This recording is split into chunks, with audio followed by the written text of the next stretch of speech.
গল্পগাথায় নাট্যমেলা 2024 প্রথম পর্যায়ে আমরা এখানে করছি। আজকে যে সমস্ত দলগুলি এসেছে আজকে আমাদের এখন এখানে এই প্রদীপ প্রজ্বলনের মধ্যে দিয়ে শুভ উদ্বোধন হবে। এখানে যারা আজকে পার্টিসিপেটিং টিমস, একটা আছে শান্তিপুর সাংস্কৃতিক, একটা হরদল নাগ আদর্শ বিদ্যালয় উদয়পুরে, তার প্রধান শিক্ষক রয়েছেন সৌমেন পাল মহাশয়, আর আমাদের বরিষ্ঠ সদস্য সুজিত সাহা রয়েছেন। ওদের তিনজনকে আমি অনুরোধ করব আমাদের এই প্রদীপ প্রজ্বলনের জন্য 24 বছরের অনুষ্ঠানের শুভ উদ্বোধন ঘটানোর জন্য। এতক্ষণ স্কুলের অনুষ্ঠান ছিল, এবার নাটকের অনুষ্ঠান হবে মঞ্চের মধ্যে, আর বাইরে আমরা এই উদ্বোধনটা করছি। আমি অনুরোধ করছি কৌশিক চট্টোপাধ্যায়, সৌমেন পাল মহাশয় এবং সুজিত সাহা মহাশয়।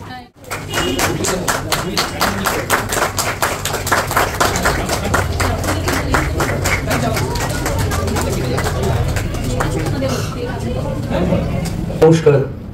গল্পকথা নাট্যমেলা 2024-এর সান্ধ্য বাসরে সবাইকে স্বাগত জানাই।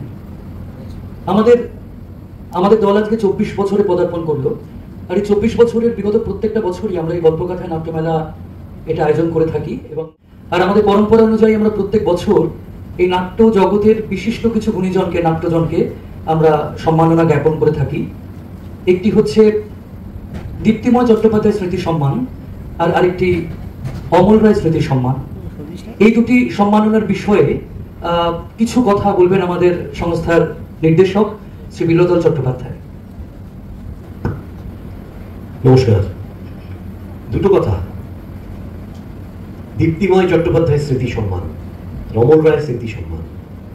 দীপ্তিময় চট্টোপাধ্যায় ছিলেন থিয়েটারের একনিষ্ঠ ভক্ত। নিজে অভিনয় করতেন না, কিন্তু অভিনয় কোথাও হচ্ছে শুনলে সঙ্গে সঙ্গে যেতেন। আমাদের এই থিয়েটার পরিবারের সঙ্গে খুব পরিচিত নিকটজন। তেমন একটা মানুষ 2004-এ মারা যান ক্যান্সারে আক্রান্ত হয়ে।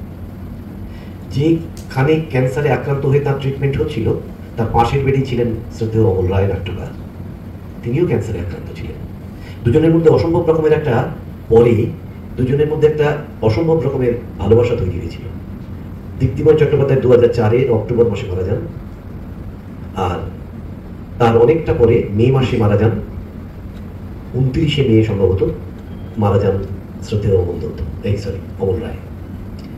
তো এদেরকে সম্মান জানাবার জন্যে আমরা এই সম্মানটা দিয়ে থাকি, এবং আমাদের বৈশিষ্ট্য হচ্ছে এই দীপ্তিময় স্মৃতি সম্মান তারাই পান যারা থিয়েটারের শুধু অভিনয়ের সঙ্গে যুক্ত নয়, অভিনয়ের বিভিন্ন শাখা, বিভিন্ন জায়গায়, আলো হতে পারে, মঞ্চ হতে পারে, বিভিন্ন ব্যাপারে যারা যুক্ত। খালেদ দাই পুরস্কার পেয়েছেন। আর আমরা আর একটা জিনিস নজর রেখেছিলাম, সেটা হচ্ছে যারা অত্যন্ত পরিচিত, যারা প্রায় প্রতিদিনই পুরস্কার কিছু না কিছু পান, পুরস্কার একেবারে লাইন দিয়ে লেগে থাকে যাদের পেছনে, তাদের দেব না, কারণ তারা তো পাচ্ছে না। আমরা তাই সেই সব মানুষকেই, আমাদের প্রাণের মানুষ, আমাদের কাছের মানুষ, এবং যারা তুলনামূলকভাবে পুরস্কারটা খুব একটা বেশি আগ্রহী নন, তেমন মানুষকেই বরবাদ দিয়েছি। এবছরে সেই পুরস্কার দেওয়ার জন্য আমরা দেখেছি। আর অমল রায় স্মৃতি সম্মান অমল রায় মারা যাওয়ার পর থেকে আমরা দিয়ে এসেছি।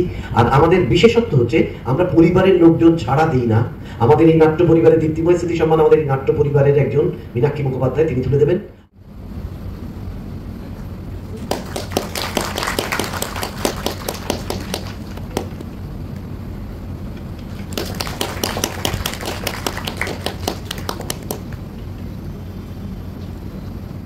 অমল রায় স্মৃতি সম্মানটা তুলে দেবেন অমল রায় স্ত্রী, এখানে রয়েছেন বন্দনাদি, তিনি তুলে দেবেন।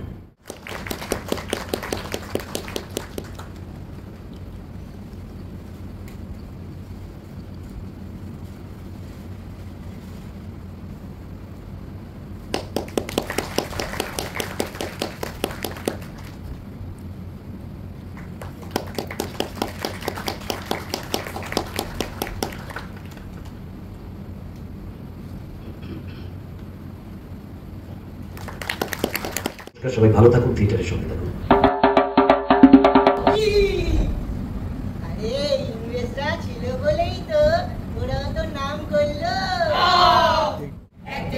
বিদ্যাসাগর দেখতে এলে পেলে, চাইতো কিনা লেখা পড়া শিখুক মেয়ে ছেলে, চাইতো কিনা লেখা পড়া শিখুক মেয়ে ছেলে। ঘুম না রে ঘুম না, ঘুম না রে ঘুম না, ঘুম না রে ঘুম না। হইল সেটা আবার কি? টাকা দিয়ে লোককে নিজের দলে। ও বুঝতে পেরেছি, বুঝতে পেরেছি। আমরা পড়াশোনা শিখলে সেটাই দোষে, আর তোমরা যে না? তৈলবট। আরে তৈলবট মানে না বুঝলাম, কিন্তু রাখাল স্কুল হলো নাইট স্কুল। নাইট স্কুল চাষাভুষো, কুমোর, ছেলে এরা তো আর দিনের বেলা পড়তে পারে না, তাদের জন্য রাত্রবেলা তৈরি করা হয়েছে নাইট স্কুল। ওরা যদি পড়তে আসে তাহলে আমরা কলেজে আসবো না। আমি একটা কলেজ খুলবো, আমাকে তৈলবট দেওয়া যায় না হে? এই লোকটার জন্য আমাদের সংস্কৃত ভাষাটা অপবিত্র হয়েছে। আমাদের অঙ্কশাস্ত্র, আমাদের ন্যায়শাস্ত্র, আমাদের ন্যায়শাস্ত্র, আমাদের স্মৃতিশাস্ত্র, আমাদের স্মৃতিশাস্ত্র মাটিতে ধুলোয় মিশে গিয়েছে। ব্রহ্মস্বাদ লাগবে, ব্রহ্মস্বাদ। তো কথা কি আছে সবটা দিয়েই দাও না। উচ্ছাই মার বেটাকে। মাধব! এই মাধবের ব্যাপারটা কি?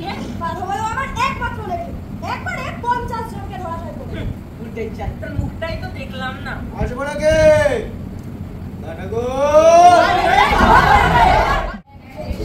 বিদ্যাসাগর দেমাগ ধারিনাথ, এক ছিল বিদ্যাসাগর দেমাগ ধারিনাথ।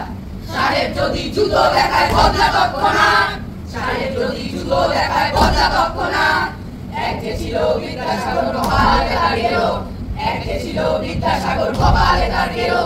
ওষুধ দিয়ে বাঁচায় কিনা গরিব পূর্বদেরও, ওষুধ দিয়ে বাঁচায় কিনা গরিব পূর্বদেরও। এক ছিল বিদ্যাসাগর মগজটা কি ফাঁকা, এক ছিল বিদ্যাসাগর মগজটা কি ফাঁকা। যে যেখানে বিপন্ন তার জোগানো চাই টাকা, যে যেখানে বিপন্ন তার জোগানো চাই টাকা, যে যেখানে বিপন্ন তার জোগানো চাই টাকা। বেঁচে থাক বিদ্যাসাগর, বেঁচে থাক, বেঁচে থাক বিদ্যাসাগর চিরজীবী করে, বেঁচে থাক বিদ্যাসাগর চিরজীবী করে। বিশুমাত্র লেখা হলো ধর্মকথা। গোপাল অতি সুবোধ বালক, একটা অন্য ফর্মের নাটক তারা প্রদর্শন করলো। একটু জোরে হাততালি হোক এদের জন্য। এই স্কুলের শিক্ষক রণজিৎ ব্যানার্জিকে একটু মঞ্চে ডাকছি। স্কুলের হেডমাস্টার মশাই তিনি সৌমেন পাল মহাশয়, তিনি আজ এখানে উপস্থিত আছেন।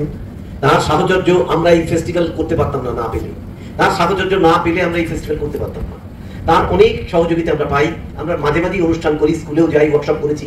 আজকে ওই স্কুলের হয়ে এই রণজিৎ বাবু এই বাচ্চাগুলোকে এই জায়গায় তৈরি করেছেন। অদ্রি যা শিখিয়ে দিয়েছে ঠিক কথা। আমার মতো নিশ্চয়ই আপনারাও চাইছেন যে এরা ভবিষ্যতে অন্তত এই নাটকের ব্যাটনটা হাতে নিক, অর্থাৎ এই থিয়েটার ব্যাপারটা যেন বাংলা সংস্কৃতি থেকে তলিয়ে না যায়, আমরা যেন ভুলে না যাই, অন্তত এটা আমাদের মধ্যে থাকুক, এটাই আমরা চাইছি। আমি মঞ্চে ডাকছি অরিন্দম বন্দ্যোপাধ্যায়কে। আমার মতো নিশ্চয়ই আপনারাও চাইছেন যে এরা ভবিষ্যতে অন্তত এই নাটকের ব্যাটনটা হাতে নিক, অর্থাৎ এই থিয়েটার ব্যাপারটা যেন বাংলা সংস্কৃতি থেকে তলিয়ে না যায়, আমরা যেন ভুলে না যাই, অন্তত এটা আমাদের মধ্যে থাকুক, এটাই আমরা চাইছি। আমি মঞ্চে ডাকছি অরিন্দম বন্দ্যোপাধ্যায়কে।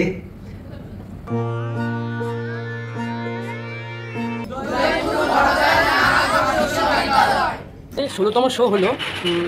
ভবিষ্যতে আমরা এরকম আরো অনেকগুলি নাটক করে এগিয়ে যেতে চাই। আনন্দভাবে এটা করেছি, এনজয় করেছি, প্রচুর এনজয় করেছি। এটা আমার সেকেন্ড নাটক। এটা অনেকই মজা করে করছি নাটকটা। এটা আমার প্রথমই নাটক, আমি এটা প্রথম নাটক যেটা করছি আমাদের স্কুল থেকেই হচ্ছে। এক সময় এরকম হয়েছিল যে আমরা 7 দিন ধরে এটার প্রথম শো তখন 7 দিন অর্থাৎ 1 সপ্তাহ ধরে একটা রিহার্সাল করে আমরা এই নাটকটা প্রথম করেছিলাম। তখন অদ্রিজা ম্যাম আমাদের খুব ভীষণভাবে হেল্প করেছে। এই নাটকের মারফতে আমরা অনেক জায়গায় যাচ্ছি, অনেক দূর। একটি নাটকে 4জন বিদ্যাসাগর। কি ভাবছিলে তোমরা একে অপরকে দেখে? তোমরা আমি ভেবেছিলাম একখানা নাটকে একখানা বিদ্যাসাগর হবে, পরে আরেকজন আসলো 4জন। প্রথমে ভেবেছিলাম ওই একা বিদ্যাসাগর, তারপর দেখলাম আমিও একবার বিদ্যাসাগর হলাম, তারপর ও একবার বিদ্যাসাগর হলো, ও একবার বিদ্যাসাগর হলো, সবাই বিদ্যাসাগর। আমি এরকম নাটক কখনো দেখিনি, আমি নাটক বেশি দেখি। কে বকেছে এটা বলো? কে বকেছে তোমায় বলো, আমার নামটা শুধু বলো। কে বকেছে? সবাই এখন কে বকেছে? এখন তাহলে এত সিরিয়াস হয়ে কথা বলছো কেন? তুমি বকেছো কেন? ও তোমাকে আসতে বলছে, ওরা আমি জোরেই বলছি।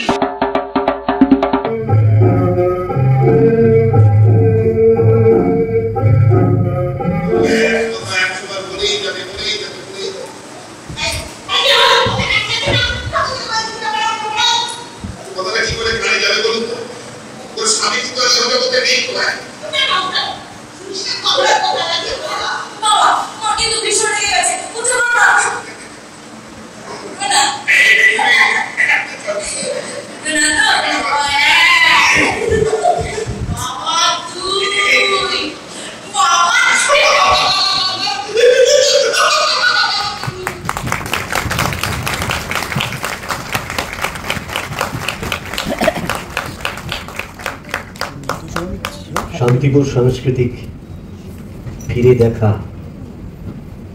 অনেক কিছু বলে যায়। উত্তরীয় আমাদের খুব প্রিয় শিল্পী, আমাদের খুব প্রাণের মানুষ কৌশিক আমাদের সঙ্গে অনেক বছর কাজ করছে, নানা রকম সেমিনার থেকে আরম্ভ করে নাটক অভিনয় করছে অনেকবার। গল্পগাথায় নাট্যমেলা 2024 কালিন্দী নাট্য সৃজনের 24 বছর, চতুর্বিংশতি বর্ষে প্রথম পর্যায়ে এই হচ্ছে এখানে। তাই আমরা আমাদের একটাই বক্তব্য, আমরা চেষ্টা করেছিলাম, আমাদের একটা উদ্দেশ্য নিয়ে এগিয়েছিলাম। সেই উদ্দেশ্যটা হচ্ছে পরবর্তী প্রজন্ম থিয়েটারে আকৃষ্ট হচ্ছে কিনা, তার জন্য আমরা স্কুল কলেজে বারবার করে গেছি এবং সেখানকার ছেলেমেয়েদের নিয়ে কোনো কাজ করা যায় কিনা আমরা দেখেছি। এবার চেষ্টা করেছিলাম তাই এই আন্তঃস্কুল একটা উৎসব করার। তাই প্রথম পর্যায়ে আন্তঃস্কুল করতে পেরেছি। 3টি স্কুল এখানে পারফর্ম করেছে, একটি বেলঘরিয়া, একটি আদিশহরের আর একটি অশোকনগর। এই 3টি স্কুল আমাদের এখানে এসেছে এবং তাদের সেরা প্রযোজনা নিয়ে এসেছে। আর এই সন্ধ্যেবেলায় আমরা দীর্ঘদিন ধরে যাদের চেষ্টা করেছিলাম সেই শান্তিপুর সাংস্কৃতিকের একটি নাটক ফিরে দেখা মঞ্চস্থ হলো এখানে। প্রথম পর্যায়ে অনুষ্ঠান আমাদের আজকেই শেষ, একদিনের অনুষ্ঠান ছিল। এই অনুষ্ঠানটি শেষ হলো, দর্শকরা খুব উপভোগ করলেন, আমাদেরও ভালো লাগা যে আমাদের উদ্দেশ্যটা সার্থক হয়েছে।